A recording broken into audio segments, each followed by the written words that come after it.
급격하게 오른 난방비로 서민들의 아우성이 곳곳에서 터져 나오고 있지만 가스공사 역시 사정이 좋지 않은 것 같습니다.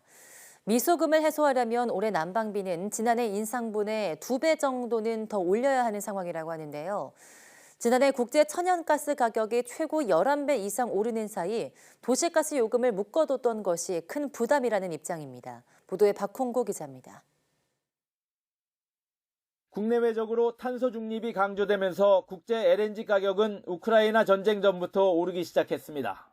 2021년 3월 100만 BTU당 6.1달러에서 12월에는 27.2달러까지 올랐습니다. 이어 지난해 초 우크라이나 전쟁이 발발한 뒤 9월엔 69달러를 넘었습니다.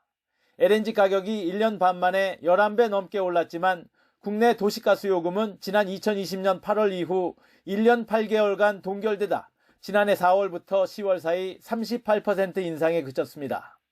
LNG 도입 가격과 판매 가격의 격차는 고스란히 가스공사의 미수금으로 쌓였습니다. 현재까지 10조 원, 이 미수금은 소비자들이 가스공사에 갚아야 하는 빚인 셈입니다. 적자를 끌어안고 한전처럼 그래 우리 채권 발행해서 계속 부채 누적할게 이게 안 돼요. 미래의 소비자들이 그 미수금을 갚아줘야 돼요. 이건 법으로 정해져 있는 겁니다. 가스공사는 20년 이상 장기 계약 물량을 80%, 단기 물량을 20%로 조절해 국제 LNG 가격 변동에 대응해 왔습니다.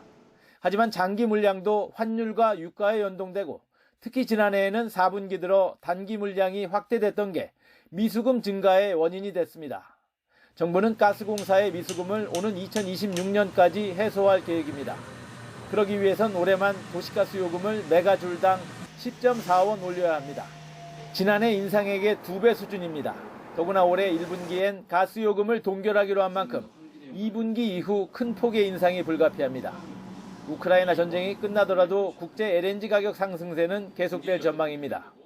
이제 중국이 코로나19로부터의 경제 봉쇄를 해제를 해서 중국에서 천연가스 수요가 폭발할 걸로 예측이 되고 있고 25년까지는 러시아 우크라이나 전쟁이 끝난다 하더라도 천연가스 가격이 안정화되기는 굉장히 어렵습니다.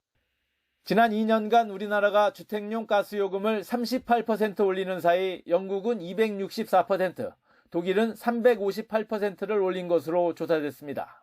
전문가들은 가스는 물론 전기요금까지 인상을 더는 미룰 수 없게 된 지금 상황이 에너지 가격을 현실화하고 에너지 전략에 대한 인식을 새롭게 하는 계기가 돼야 한다고 지적하고 있습니다. YTN 박홍구입니다.